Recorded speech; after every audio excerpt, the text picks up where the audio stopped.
Assalamualaikum warahmatullahi wabarakatuh. Waalaikumsalam warahmatullahi wabarakatuh. Bagaimana teman-teman? Udah siap buat belajar lagi soal geografi? Siap. Siap gak sih? Baru siap loh ini ya. Siap. Oke, bisa dipimpin doa terlebih dahulu, Keke? Sebelum memulai pembelajaran Ibu Faiz pada pagi hari ini, mari kita berdoa. Berdoa dimulai. Berdoa selesai. Oke, sebelumnya teman-teman ini kan habis ini ya, melalui pekan-pekan liburan ya. Jadi feelingnya tuh masih ngantuk, terus pengen liburan lagi gitu ya. Nah, di sini tuh kalian tuh harus semangat teman-teman, harus semangat, harus ikhlas ya, harus ikhlas biar materinya ini nanti dapat kalian manfaatkan waktu gede nanti ya. Kalian kan masih kecil-kecil, masih lucu-lucu, masih unyu-unyu ya kan?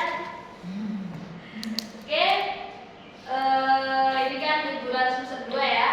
Jadi sebelumnya itu Ibu sudah menjelaskan kalau kita akan belajar geografi, terutama materinya yakni keanekaragaman hayati di dunia dan Indonesia. Silakan duduk. Oke, yang pertama yang kita bahas ini faktor-faktor yang mempengaruhi persebaran hayati di dunia maupun di Indonesia. Akhir-akhir ini di tempat kalian masing-masing itu mengalami hujan nggak? Enggak. Enggak, berarti kering ya? Kalau udah tahu tuh Yana tuh tinggal di mana? Di Batu. Gimana kondisi musimnya gimana? Suhunya gimana kira-kira kalau kamu tahu? Untuk minggu-minggu terakhir ini tuh Bu, itu panas kayak gak ada hujan gitu. Terus waktu kemarin itu kan biasanya walaupun panas itu masih apa ya, udaranya itu yang enggak ikut panas juga gitu loh, masih tetap dingin. Tapi kemarin itu kayak yang benar-benar panas gitu, semalam batu sih. Oh, jadi sekitar segitu ya. Berarti kira-kira suhunya tuh berada di temperatur 27-an sampai dengan 30 derajat ya, masih standar ya, masih nggak panas-panas banget gitu ya. Jadi teman-teman masih bisa semangat ini buat menerima materi ini ya. Jadi kita yang pertama itu membahas mengenai faktor penyebab. Nah, faktor penyebab ini dari keanekaragaman hayati dari dunia maupun di Indonesia. Ada yang tahu nggak keanekaragaman hayati itu sendiri itu artinya apa sih? Boleh Keke? Macam-macam ragaman, beragam. Ya, boleh. Ya, Pinter-pinter kalian nih ya. Meskipun sudah liburan tapi tetap pinter ya. Iya, iya dong. Jadi setelah kita mengetahui pengertiannya, kita akan membahas mengenai faktor penyebab. Nah, faktor penyebab yang pertama itu iklim. Iklim itu menyangkut apa saja? Ada yang tahu? Belum ada ya. Jadi di sini bakal menjelaskan iklim itu menyangkut yang pertama suhu. Mengapa suhu itu mempengaruhi terjadinya keanekaragaman hayati di dunia maupun di Indonesia itu? Yang pertama karena terpikirkan nggak sih penguin itu tinggal di gurun Sahara? Enggak.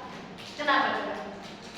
Karena suhunya yang tidak memungkinkan penguin itu tinggal di sana. Karena penguin itu lebih identiknya dengan kayak yang dingin seperti itu. Berarti suhunya di gurun itu panas apa dingin? Panas. Berarti nggak cocok ya sama penguin. Penguin itu cocoknya di suhu yang apa? Dingin. Rendah. Yang kemudian ada yang namanya kelembapan udara.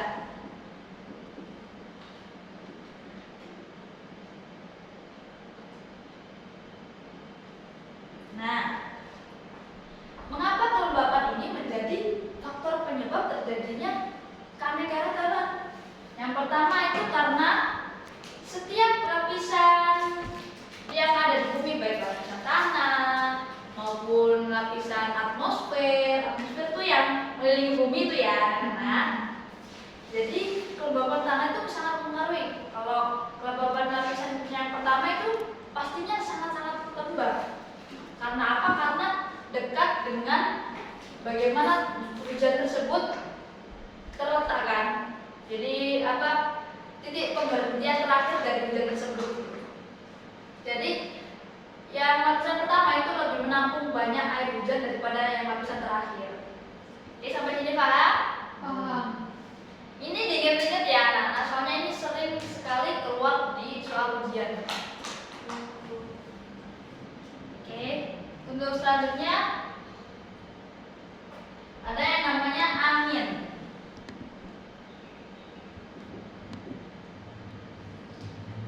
Mengapa angin ini termasuk ke dalam faktor penyebab terjadinya keanekaragaman? Ada yang tahu? Belum ya? Belum.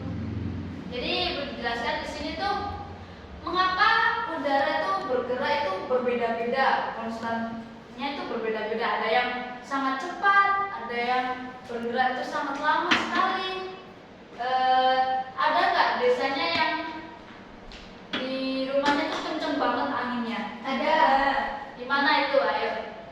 Kemarin di rumah aku kan dulu itu di Batu, tapi nggak yang setiap hari. Tapi kadang itu anginnya itu yang benar-benar kenceng sampai kayak mau apa ya, kayak ada angin lagi. Oh, mengerikan ya, itu cukup mengerikan ya. Jadi kamu masih, alhamdulillah masih bisa selamat ya. Oh, sehat saya. Oh begitu ya. Jadi nggak mungkin kan, semisal unta yang di gurun Sahara itu kan anginnya kenceng banget.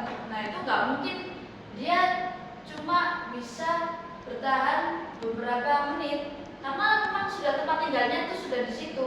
Jadi dia sudah dimodifikasi sedemikian rupa, punya bulu mata yang lentik untuk menghalau pasir-pasir yang akan mengenai matanya. Jadi angin itu sangat penting ya, menjadi faktor penyebab terjadinya keanekaragaman. Seperti penguin juga itu tidak mungkin mereka memilih di tempat yang anginnya cukup biasa-biasa saja seperti di Indonesia ini, nggak mungkin kan. Justru penguin itu suka tinggal di angin-angin yang dingin sekali itu loh ya, yang standar tapi masih membawa suhu yang dingin. Dan yang terakhir ini curah hujan. Oh ya, jangan lupa dicatat ya anak-anak, ini nanti Ibu ada teks nanti di akhir.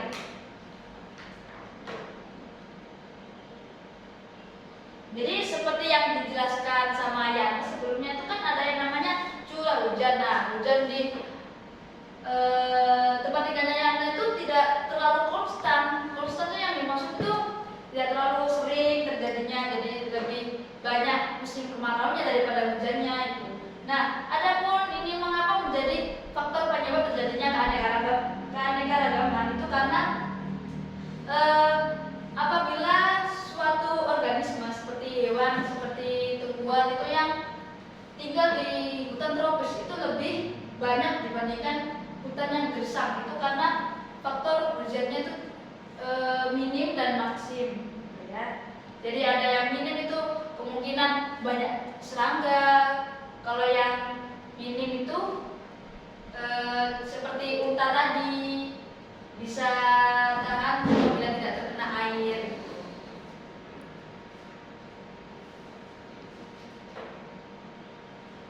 Nah, selanjutnya itu faktor yang selanjutnya yakni fisiografi.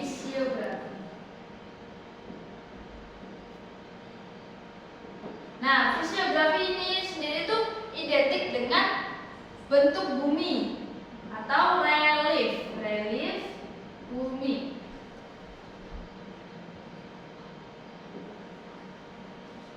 Nah, ini Ibu akan tanya satu persatu dari kalian buat menjelaskan bagaimana bentuk lahan yang terdapat pada tempat tinggal masing-masing.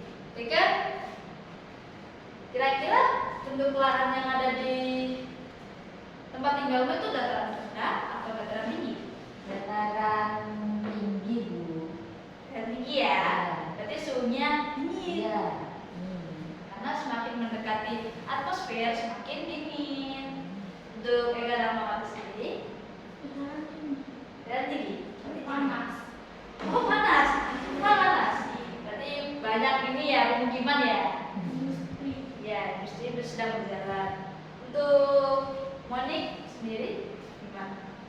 Itu maksudnya dataran tinggi. Maksudnya dataran tinggi. Dataran yang mau tinggi. Oh, masih sedang masih ya. Dataran sedang. Oke, boleh. Terus untuk Yana?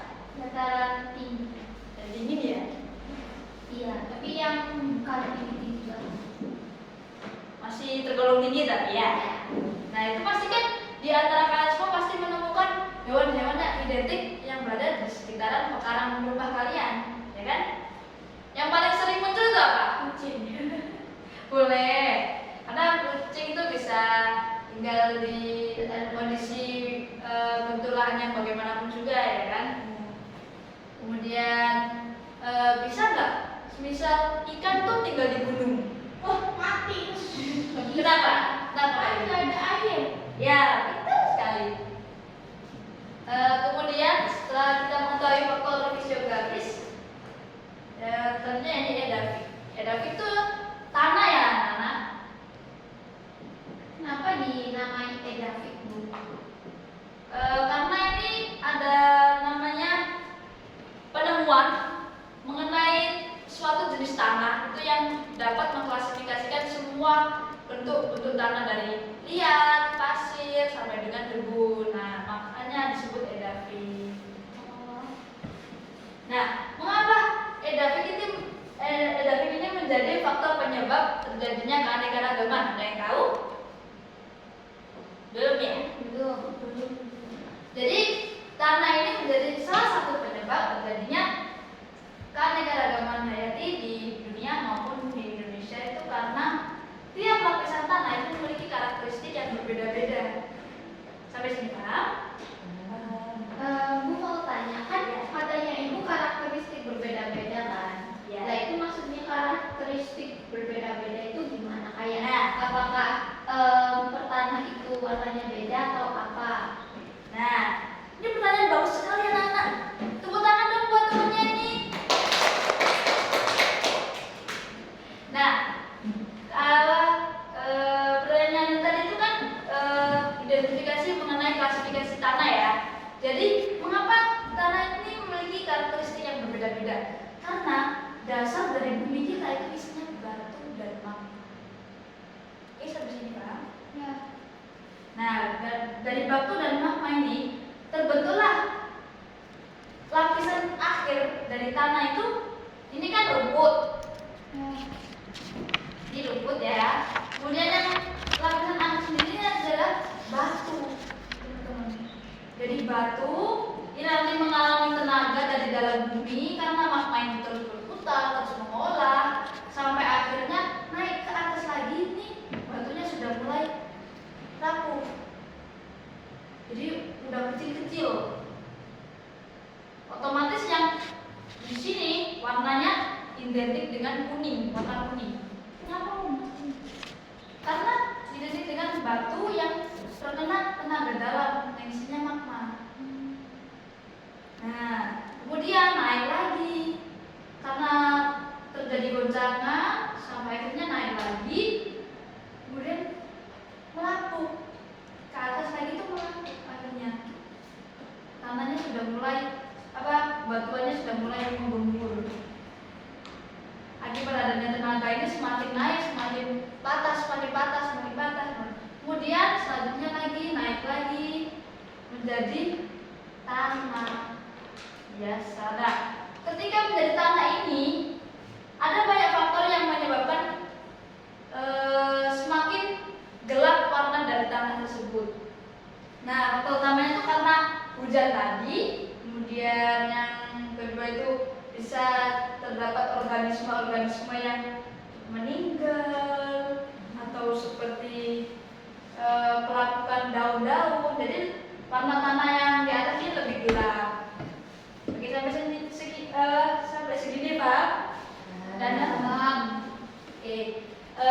yang terakhir ada namanya faktor biotik atau organisme.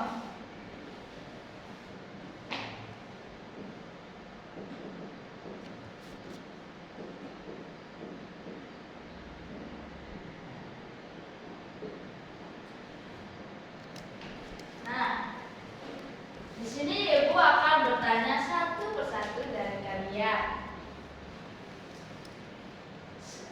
Ibu siapkan dulu pertanyaannya, kemudian kalian saya kasih waktu untuk berpikir. Kemudian nanti Ibu tuju satu-satu ya, bukan dari masing-masing kalian. Mengapa organisme menjadi salah satu faktor penyebab utama terjadinya keanekaragaman hayati? Oke, kalian berpikir dahulu. 10 detik cukup ya untuk berpikir ya. Sudah menyiapkan jawaban? Belum. Tadi pertanyaannya mengapa organisme atau biotik menjadi faktor penyebab utama terjadinya keanekaragaman hayati?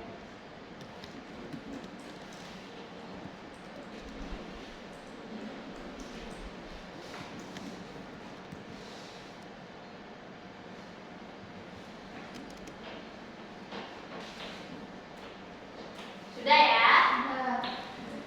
Sekarang Ibu tunjuk secara acak.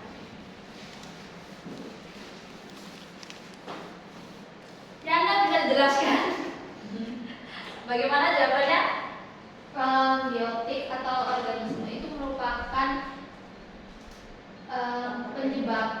penyebab faktor terbesar di antara iklim fisiografis maupun edafik sendiri. Kenapa? Karena apa? Karena apa-apanya? Karena apa ini menjadi faktor penyebab utama terjadinya keanekaragaman hayati? Karena mereka merupakan makhluk hidup yang tinggal di permukaan di iklim fisiografis maupun edafik atau tanah. Boleh. Sekarang waktunya Ika Rahma. Ayo, kamu punya alasan nggak kenapa faktor biotik atau organisme ini menjadi salah satu penyebab utama terjadinya keanekaragaman hayati? Karena tempat tinggal manusia dan hewan yang ada di tanah. Betul, boleh juga. Siapa lagi ya? Coba Sweet. Yang kawan nanti jawab.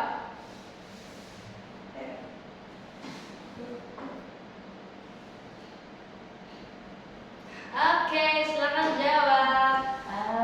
Faktor biotik ya Bu. Ya. Karena kan hewan itu kan tersebar di dunia ya, dan tersebarannya itu banyak. Jadi kalau dia mati atau apa itu kan dia jadi bantai lagi, terus tumbuh organisme dari sana.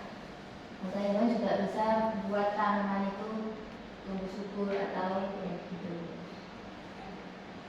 Pinter semuanya teman-teman sekelas. Kalau kamu menang, kamu nanti ya. Oke, sekarang Ibu jelaskan lebih jelas lagi mengapa biotik atau organisme ini menjadi faktor utama penyebab terjadinya keanekaragaman ya teman-teman. Bisa dicatat ya. Karena ini kerap kali itu muncul di soal ujian ya.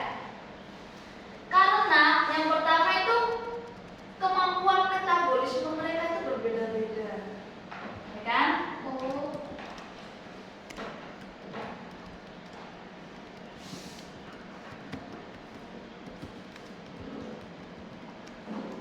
Nah, contohnya kayak tadi unta. Unta itu bisa kuat tinggal di gurun karena kemampuan mereka dalam menahan dahaga itu lebih kuat daripada penguin. Penguin kalau diletakkan di gurun bertahan berapa menit? Sampai 1 jam. Ya kan? Karena metabolisme mereka itu berbeda-beda. Kemampuan mereka dalam bertahan hidup juga berbeda-beda. Yang kedua ini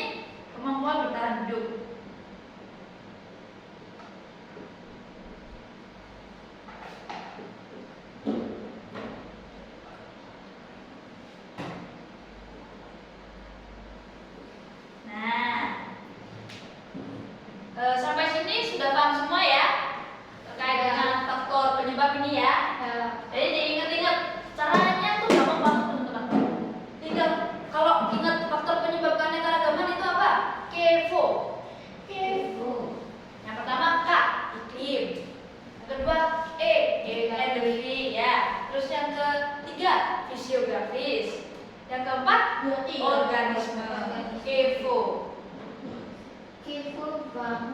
Kepo banget lu ya. Nah, sekarang Ibu kasih pertanyaan yang udah di-share di grup masing-masing tuh. Kan pasti yang pertama tuh akses yang pertama ini ya, tampilan yang pertama ini ya. Terus kalian klik lanjut. Terus pilih menu quiz. Oke? Sudah semua? Sudah buka semua? Ibu cek satu persatu ya. Ayo ya, segera ya. Sudah? Sudah dibuka ya? Sudah. Silakan diisi yang kuis 2. Itu terdapat 5 pertanyaan ya, anak-anak. Bisa cek terlebih dahulu.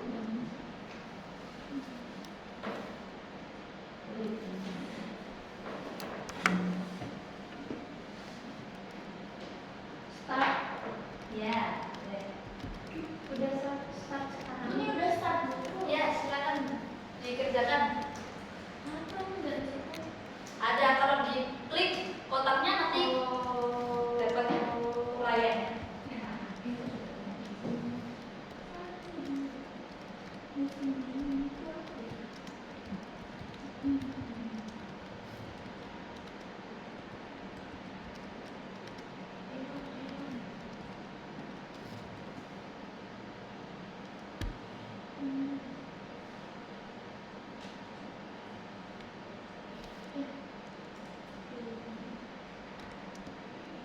Sudah semua?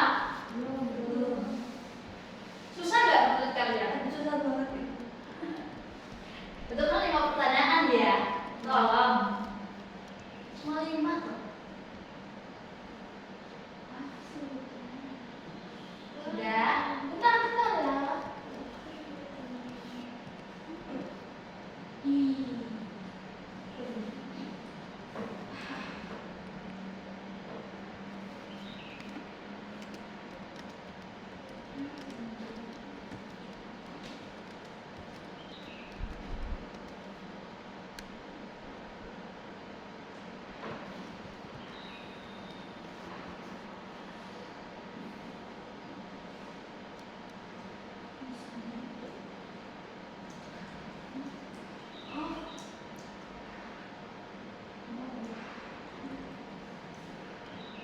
Sudah, Bu?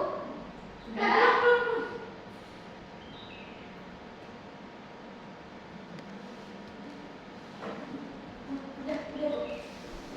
Oke, yang lain sudah?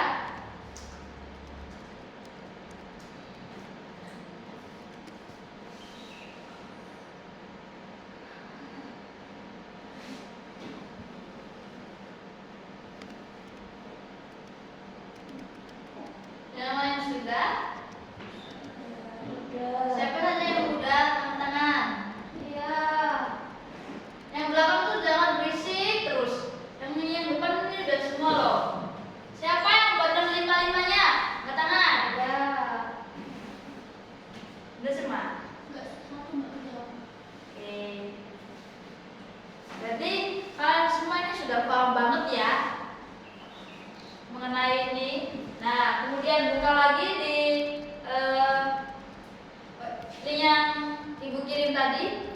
Sekarang kerjakan kuis yang nomor 1. Ini sedikit lebih tingkatan lagi daripada kuis yang nomor 2 ya. Silakan dikerjakan. Nanti kalau yang jawabannya benar nanti dapat hadiah dari Ibu.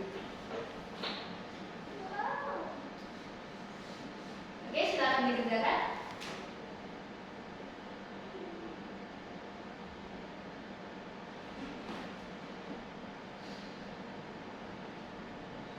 Ini mengerjakannya bisa berdiskusi sama teman sebelahnya loh ya. Bebas. tugas, kalian mau berdiskusi mau bagaimana di tugas.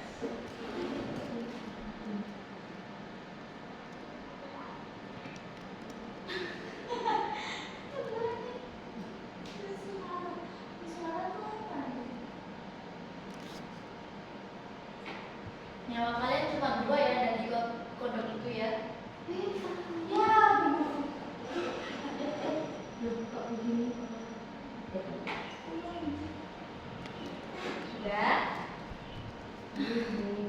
Oh,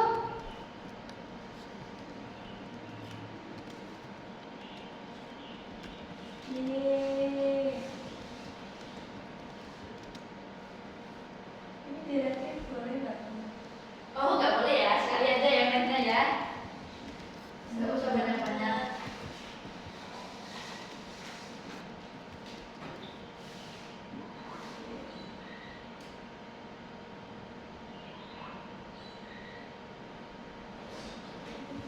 Oke, siapa lagi nih?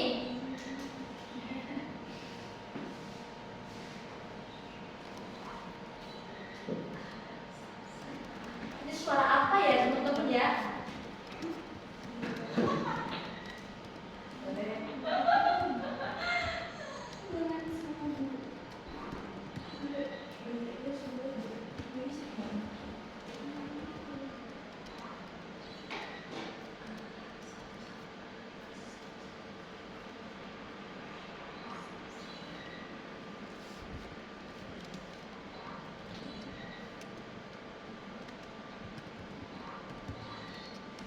Oke, sudah semua? Sudah? Sudah. Jadi ini Ibu dapat mengetahui nih siapa yang mendapat poin paling tinggi.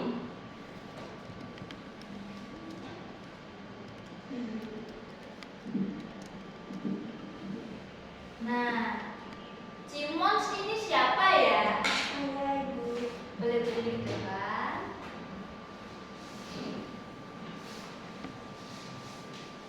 Hebat banget ya, nilainya langsung sekali coba 90 ya. Nah, sekarang berikan pesan dan kesan kamu waktu ngerjain sama buat teman-teman. Asik. Asik ya ngerjainnya. Ya, seperti Kenapa coba kelas? kalau paru itu lancar-lancar. Suka ya sama kedua ya? Ya buat. Terus buat teman-temannya pesannya apa? Pesannya lebih semangat ya teman-teman. iya. Oke, tunggu di sini ya Manik. Selamat kamu mendapat hadiah. Itu udah dikasih pulsnya dulu. Oh, oke. Selamat dulu ya, selamat dulu kamu. Iya. Oh ya, terima kasih ya. Terus semangat ya teman-teman. Iya. Nah, setelah kita mengetahui nih faktor tadi itu apa aja ya. Nah, kita bisa memahami yang selanjutnya yakni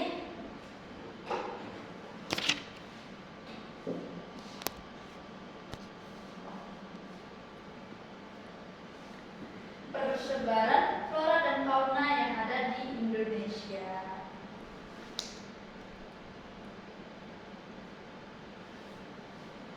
Nah, dari gambar yang Ibu paparkan ini ada yang bisa memberikan contoh dan mempraktekkan hewan yang identik tinggal di area Australia.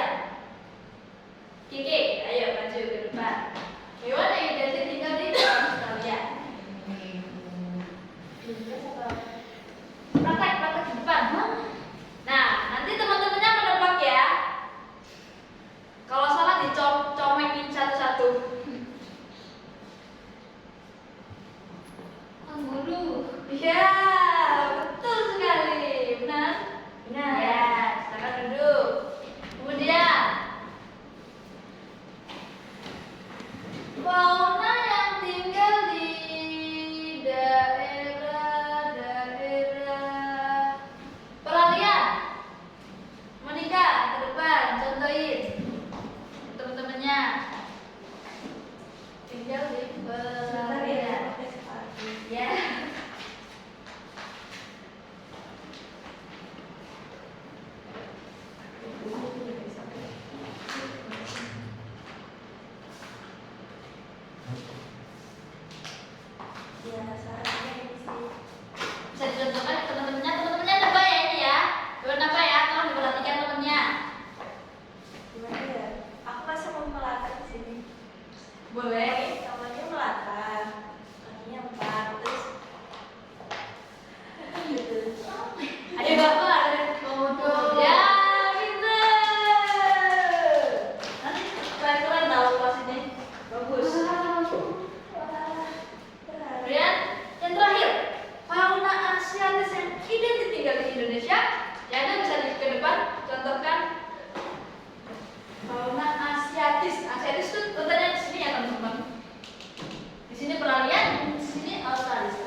hewan yang sedikit mengerikan ya untuk diperhatikan ya. Jadi terima kasih ya dia. Ya. Terima kasih. Iya, terima kasih juga yang sudah berani ya. Pacar aku. Oh, ada pacar kamu yang mana tuh? Lexi. Oh gitu ya. Gak apa-apa. Lexi sekarang kamu udah tahu kan sifat monyetnya yang ada ya. Oke. Jadi setelah semua itu tadi Ibu mengulas kembali ya. Dari faktor penyebab itu ada yang namanya EVO. Yang pertama apa? Klimatik. Kemudian dari Grafik. Organisme. Oke, pinter.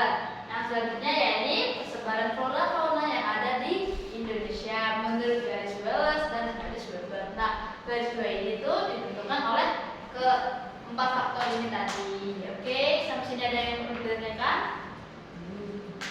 Sudah ya.